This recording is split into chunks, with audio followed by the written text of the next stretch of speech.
লাতিন আমেরিকার সুপার ক্লাসিকোতে ব্রাজিলকে ৪-১ গোলের ব্যবধানে বিধ্বস্ত করেছে আর্জেন্টিনা। এই জয়ে কনমেবল অঞ্চলের বাছাইয়ে সবার আগে ২০২৬ বিশ্বকাপের টিকিট নিশ্চিত করল আলবিসেলেস্তেরা। হাই ভোল্টেজ ম্যাচে প্রতিপক্ষের উপর বড় কোনো প্রভাবই বিস্তার করতে পারেনি ব্রাজিল। বিস্তারিত মাহফুজুল ইসলামের রিপোর্টে। বুয়েন্স আয়ার্সের মনুমেন্টাল স্টেডিয়ামে স্বাগতিক আর্জেন্টিনার দর্শকদের পয়সা উসুল। মেসিহীন আর্জেন্টিনায় বিধ্বস্ত ব্রাজিল। ম্যাচ শেষে ফুটবলারদের চওড়া হাসির নেপথ্যে বড় কারণ ২০২৬ বিশ্বকাপের টিকিট সবার আগে নিশ্চিত হওয়া।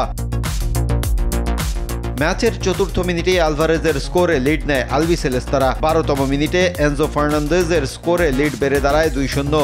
২৬ মিনিটে ব্রাজিলের স্বস্তির গোল ম্যাথুস কুনহার স্কোরে ব্যবধান কমায় ব্রাজিল।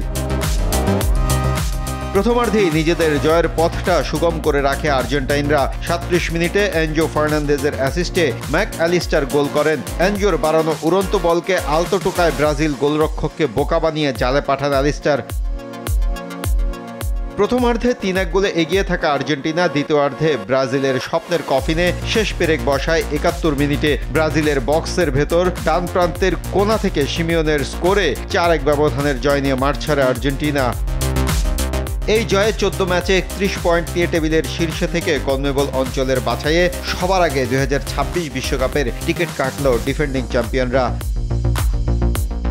মাহফুজুল ইসলাম, RTV।